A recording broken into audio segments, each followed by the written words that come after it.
김희중 둘이가 대화를 많이 한 것 같아요. 일단 두 사람이 동병상련 아니었습니까? MB 정권에 두 사람 다 감옥을 갔었어요. 그것도 돈 문제로 해서 좋지 않게 감옥을 간 거죠. 그래서 정두원은 이상득한테 버림을 받고 김희중은 MB한테 버림을 받으면서 두 사람이 이명박 세력, 그러니까 이상득을 포함한 이명박 세력한테 쉽게 말해 영포라인한테, 지금은 다 잊어버린 과거의 이야기가 됐습니다만 영포라인 얼마나 셌습니까? 이 영포라인으로부터 완전히 배제되고, 근데 배제되는 과정에 이게 참 문제더라고요. 보통 정치적인 배제만을 하면 괜찮습니다. 그런데 정치적인 배제를 넘어서 지금은 자존심, 돈, 그리고 가족까지가 배제돼 버린 거 아닙니까? 김희중 비서관 같은 경우는 아내가 자살을 하고 또 돈도 없고 자존심마저 완전히 팽개쳐져 버린, 이런 식으로 자존심과 돈과 가족이 배제되는 순간 이제 안 보이는 거죠. 모든 걸 잃은 거니까. 그러니까 그렇게 배제될 때, 측근이 배제되면 고발을 하게 되는 거죠. 지금 김희중 경우가 그런 것 아닌가. 정두원도 그렇고. 그래서 제 생각은 정두원, 김희중이 지금 많은 것을 둘이 교감하고 있는 것 같아요.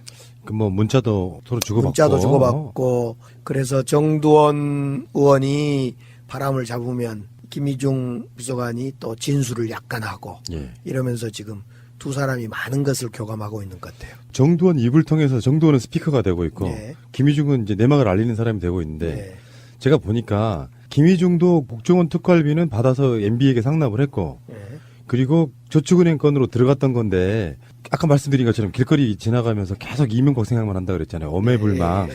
곰곰이 생각을 해봤어요. 왜 이명박은 김희중을 버렸고 김희중은 왜 저렇게 빡쳤는가를 생각을 해보니까 답이 하나가 더 나왔습니다. 이미 나간 방송의 내용보다 더. 뭐냐면은 저축은행 같은 데 돈을 받아서 일종의 온전한 배달이 아니고 반만 배달하는 방식이 있잖아요. 그러니까 자기가 먹은 것도 사실이지만 상납한 것도 있는 상황인데 이명박 입장에서는 중간에 떼먹었어라고 생각을 하면 분노할 수 있어요. 그래서 버릴 수 있단 말이죠. 김희중 입장에서는 자기가 조금 더 갖는 건 당연해. 근데 그렇게 해서 이제 2심 항소도 하지 않고 사면해줄 걸 기다리고 있었는데 이명박 입장에서는 괘씸한 거예요. 이 사람이. 만약에 2억이 왔는데 1억만 줬다고 생각해봐요. 이명박 스타일로 보면 분노하죠. 그러니까 그런 관계들이 아닌가 싶어요. 저축은행은 김희중이 다 개인 비리했다라고 언론 보도가 나오고 있거든요. 김희중이 한 말들 중에 정두원 통해서 나온 말 중에 나는 내가 먹은 게 하나도 없다고 얘기하고 있어요.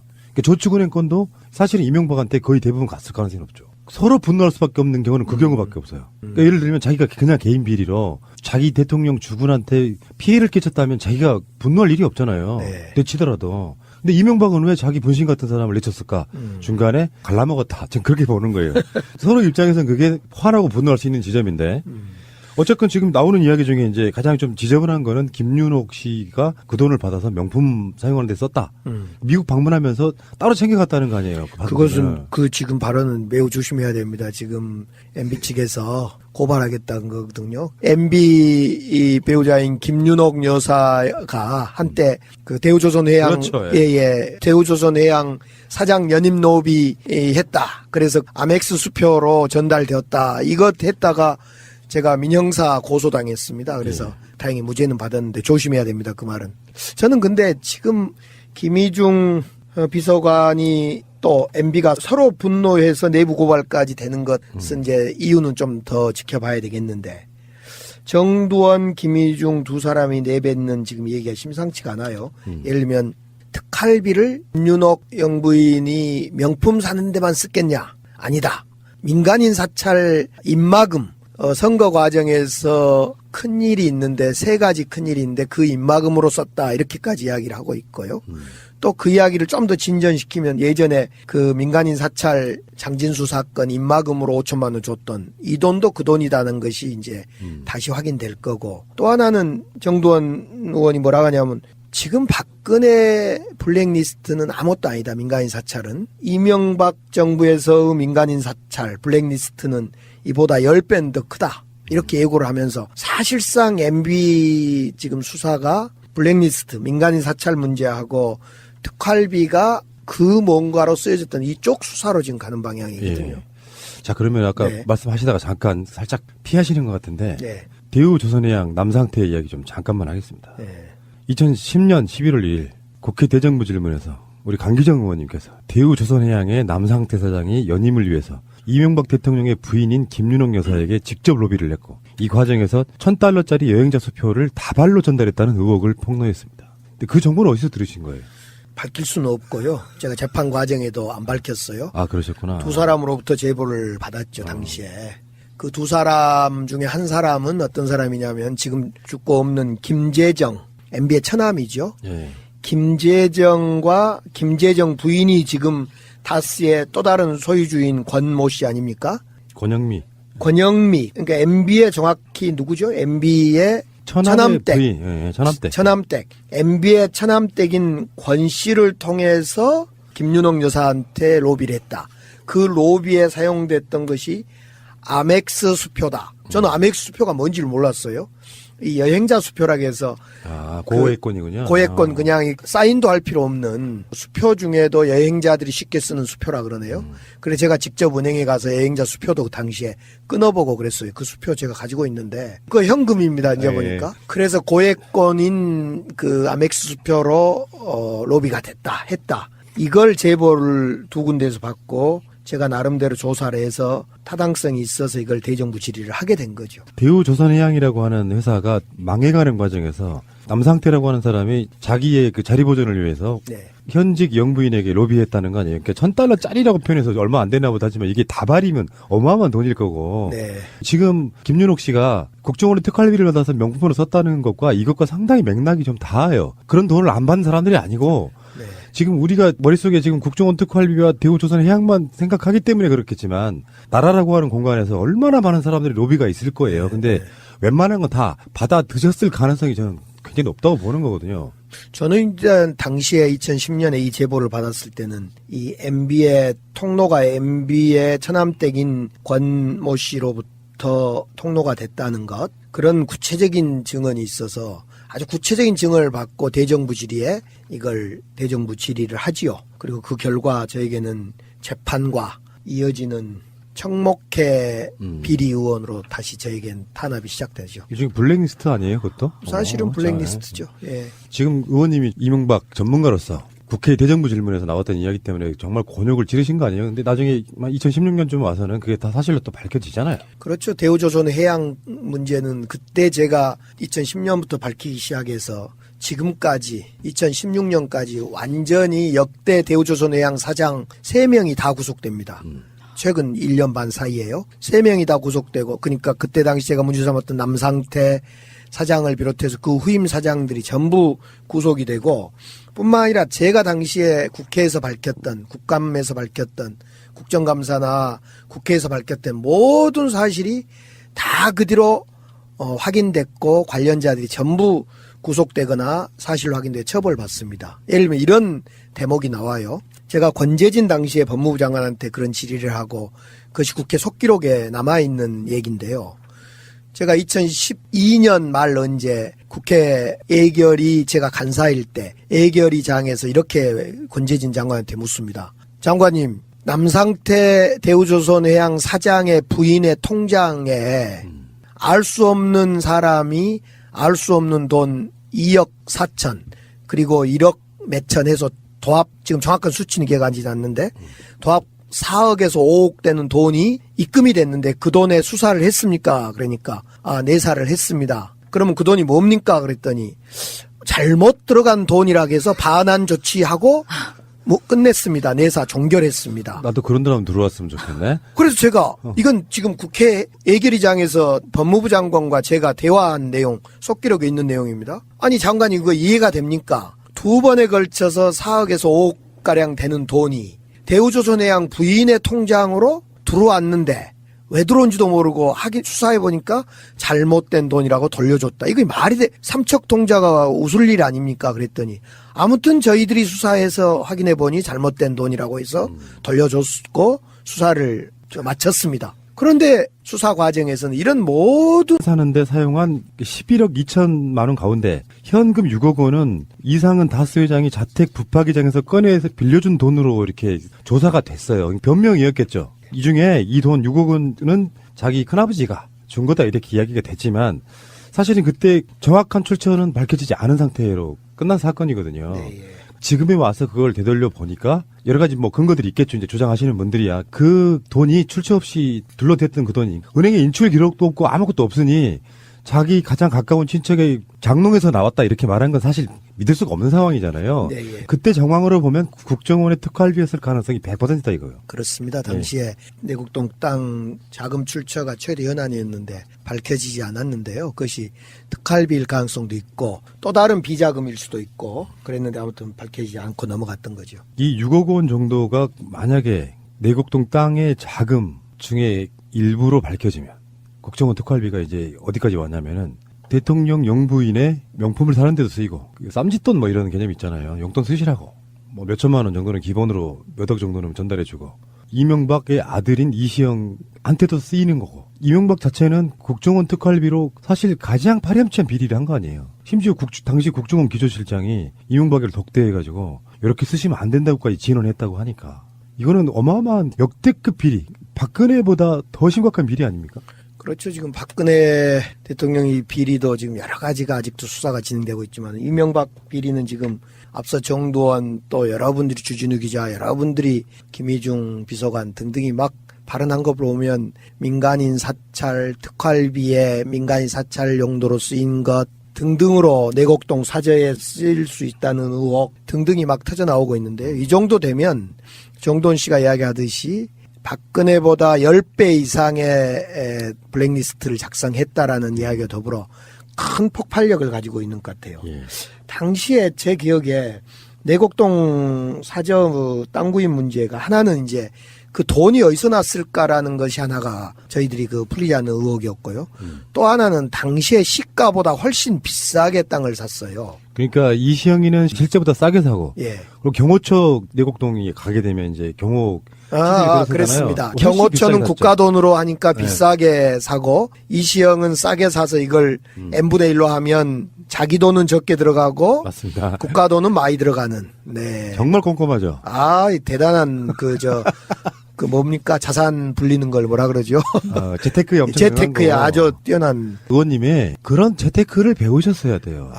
그렇죠. 주공 아파트인가요? 시형 아파트인가요? 200만 원짜리.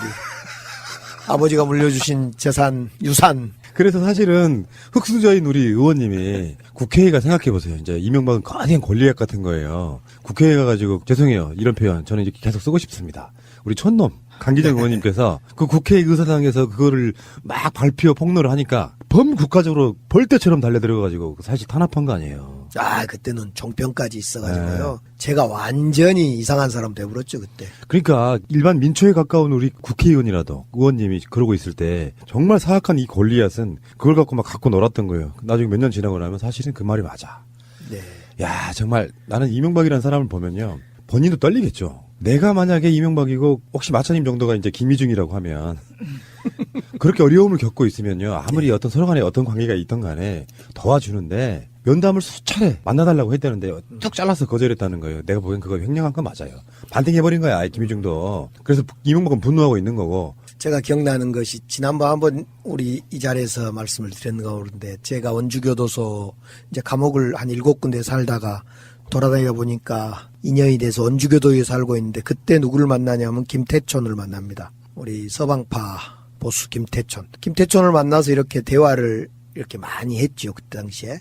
근데 당시에 김태촌 서방파 두목의 재판에 누가 증언을 많이 하냐면요. 자기의 핵심 신복들이 쉽게 말해 변심을 해서 증언을 해요. 김태춘에게 불리한 증언을. 그래서 그때 당시만 하더라도 김태춘은 조금 지금 고인이 돼버렸습니다마는 좀 의리가 없다. 밑에 부하들이 김태춘만 믿고 때로는 칼을 들고 못된 짓도 하고 시킨 대로 했는데 그 부하들이 감옥 가고 어렵고 그러면 그 가족들이 못 살고 그러면 김태춘이 가지고 있는 돈을 나눠야 되는데 그동안 모아놨던 돈 이런 걸 나눠야 되는데 그걸 안 나눴다는 거예요. 그러니까 이제 맞아요, 조폭들은 돈 때문에 변심을 하기도 하는데 꼭 돈 때문이었겠어요. 이 김희중 비서관 경우도 돈과 자존심과 아내까지 잃어가면서 모든 것을 MB와 함께 했는데 MB가 주는 것은 사면도 안 주죠. 면담도 안 해주죠. 아내의 죽음 앞에 그 흔한 국화꽃 한 송이도 안 바치죠. 도대체 이건 완전히 무너지는 거죠. 그러니까 그 어떤 욕심. 네. 욕심이 많은 사람은요, 1억 원이 생겼어. 자기네 집단 패밀리가 있잖아요. 근데 그걸 무시하고 자기가 1억 원 다 가져가. 그러면 이제 그쪽에 나누지 못한 사람들은 그게 항상 서운할 수밖에 없어요. 이게 계속 겹치고 이제 감옥에 들어간다는 건 대부분 정치인들은 그런 경우가 많잖아요. 밑에 있는 그 졸개에 해당하는 분들은 뒤집어 쓰고 가는 경우가 대부분이에요. 지금 이 상황에서 말이에요. 이명박 관련해서 지금 뭐 김백준이나 김진모나 김희중이나 이런 사람들이 내가 했다. 그게 뒤집어 쓰고 들어가는 거예요. 우리가 반대쪽에서 보면 그게 꼬리자리인 거고. 그래서 다 뒤집어 쓰고 들어갔는데 거기에 대한 보상이 전혀 안 되면 원래 정치든 조폭이든 그렇게 뒤집어 쓰고 들어가주면 보상은 확실하게 해주는 거거든요. 왜 영화도 보면 그런 거 있잖아요. 그 1987에도 그런 거 나오잖아요. 가족들 다 우리가 책임질게. 나중에는 그 정반대로 써먹잖아. 네 마누라하고 네 새끼들 갖다가 지도새도 모르게 죽일 수도 있다. 뭐 이런 식으로 가버리잖아요. 그러니까 그런 식으로 다 보상을 해주는 건데 보상이 안 된 상태다 보니까 이 사람은 내가 보기에 이렇게 의리도 없었던 거예요. 이명박은 보니까 사람 중심의 생각을 안 한 거예요. 사람 중심에 좀 생각하면 좋든 싫든 같이 했던 사람들을 챙기고 그런데 여기는 안 챙기잖아요. 돈 중심의 생각을 한 거죠. 내곡동 땅 이제 시기가 비슷해요. 그 네. 돈 전달했다는 시기가 거의 비슷해서 그 돈도 내곡동 땅도 국정원 특활비로 만약에 밝혀진다면 요즘에는 그 SNS 시대가 돼가지고 사건이 오랜 시간 딜레이가 안 되더라고요. 결정적인 증언들을 완성했다고 하면 얼개를 완성했다고 하면 우리 생각보다 훨씬 빨리 이명박 씨가 포토라인 설 가능성이 있다 그러지 않겠습니까? 그 이제 김희중 씨가 증언을 하는데 가족의 이름으로 증언을 했단 말이에요. 그러면 검찰 조사에서 저는 다 이야기를 했을 것 같고 문제는 이제 그런 생각이 들어요. 전두환 골목 성명을 한지 전두환이 3일 만에 구속이 됐습니까? 그래서 벌써로 3일을 세고 있는 분도 계시던데 그렇게까지 내일이네. 셀 필요는 없을 것 같고요. 저는 이제 이런 생각은 좀 들어요. 지금 이제 MB가 전면에 나선 거 아닙니까? 네. 그러면서 박근혜는 뭔 생각을 하고 있을까? 웃고 있을까? 아니면 어떻게 생각하고 있을까요? 박근혜는? 하늘의 뜻이 뭔지 아십니까, 네. 의원님? 이명박 사무실의 호수가 503호예요. 5035. 무섭지 않으세요? 503? 이명박 사무실이요. 네. 이명박 개인 사무실. 거기에 호수가 503호라고요. 그게 뭐지? 503이? 박근혜 수용자잖아요. 수임. 그럽니까? 무섭지 않으세요? 누가 그런 것까지 또 예리하게 예. 탐정이 또 나타났네요. 없는 경우는 그 경우밖에 없어요. 그러니까 예를 들면 자기가 그냥 개인 비리로 자기 대통령 주군한테 피해를 끼쳤다면 자기가 분노할 일이 없잖아요. 네. 내치더라도. 근데 이명박은 왜 자기 분신 같은 사람을 내쳤을까? 중간에 갈라먹었다. 전 그렇게 보는 거예요. 서로 입장에서는 그게 화나고 분노할 수 있는 지점인데 어쨌건 지금 나오는 이야기 중에 이제 가장 좀 지저분한 거는 김윤옥 씨가 그 돈을 받아서 명품 사용하는 데 썼다. 미국 방문하면서 따로 챙겨갔다는 거 아니에요? 그 그것은 그 지금 발언은 매우 조심해야 됩니다. 지금 MB 측에서 고발하겠다는 거거든요. MB 이 배우자인 김윤옥 여사가 한때 그 대우조선해양 그렇죠, 예. 대우조선해양 사장 연임 노비 했다. 그래서 아멕스 수표로 전달되었다. 이것 했다가 제가 민형사 고소당했습니다. 그래서 다행히 무죄는 받았는데 조심해야 됩니다. 그 말은. 저는 근데 지금 김희중 비서관이 또 MB가 서로 분노해서 내부 고발까지 되는 것은 이제 이유는 좀 더 지켜봐야 되겠는데 정두원, 김희중 두 사람이 내뱉는 지금 얘기가 심상치가 않아요. 예를 들면 특활비를 김윤옥 영부인이 명품 사는 데만 쓰겠냐? 아니다. 민간인 사찰 입마금 선거 과정에서 큰일이 있는데 세 가지 큰일이 있는데 그 입마금으로 썼다 이렇게까지 이야기를 하고 있고요. 김희중 둘이가 대화를 많이 한 것 같아요. 일단 두 사람이 동병상련 아니었습니까? MB 정권에 두 사람 다 감옥을 갔었어요. 그것도 돈 문제로 해서 좋지 않게 감옥을 간 거죠. 그래서 정두원은 이상득한테 버림을 받고 김희중은 MB한테 버림을 받으면서 두 사람이 이명박 세력 그러니까 이상득을 포함한 이명박 세력한테 쉽게 말해 영포라인한테 지금은 다 잊어버린 과거의 이야기가 됐습니다만 영포라인 얼마나 셌습니까? 이 영포라인으로부터 완전히 배제되고 근데 배제되는 과정에 이게 참 문제더라고요. 보통 정치적인 배제만을 하면 괜찮습니다. 그런데 정치적인 배제를 넘어서 지금은 자존심, 돈 그리고 가족까지가 배제돼 버린 거 아닙니까? 예. 김희중 비서관 같은 경우는 아내가 자살을 하고 또 돈도 없고 자존심마저 완전히 팽개쳐져 버린 이런 식으로 자존심과 돈과 가족이 배제되는 순간 이제 안 보이는 거죠. 모든 걸 잃은 거니까. 그러니까 그렇게 배제될 때, 측근이 배제되면 고발을 하게 되는 거죠. 예. 지금 김희중 경우가 그런 것 아닌가. 예. 정두원도 그렇고. 그래서 예. 제 생각은 정두원, 김희중이 지금 많은 것을 둘이 교감하고 있는 것 같아요. 그 뭐 문자도 서로 주고받고. 문자도 주고받고. 또 그 이야기를 좀 더 진전시키면 예전에 그 민간인 사찰 장진수 사건 입마금으로 5천만 원 줬던 이 돈도 그 돈이라는 것이 이제 다시 확인될 거고. 또 하나는 정두원 의원이 뭐라고 하냐면 지금 박근혜 블랙리스트는 아무것도 아니다. 민간인 사찰은. 이명박 정부에서의 민간인 사찰 블랙리스트는 이보다 10배는 더 크다. 이렇게 예고를 하면서 사실상 MB 지금 수사가 블랙리스트 민간인 사찰 문제하고 특활비가 그 뭔가로 쓰여졌던 이쪽 수사로 지금 가는 방향이거든요. 예. 자, 그러면 아까 네. 말씀하시다가 잠깐 살짝 피하시는 것 같은데 네. 대우 조선해양 남상태 이야기 좀 잠깐만 하겠습니다. 네.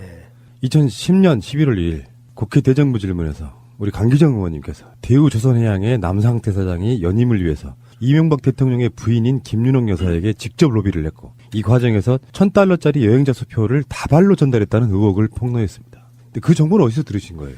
밝힐 수는 없고요. 제가 재판 과정에도 안 밝혔어요. 아, 그러셨구나. 두 사람으로부터 제보를 받았죠, 당시에.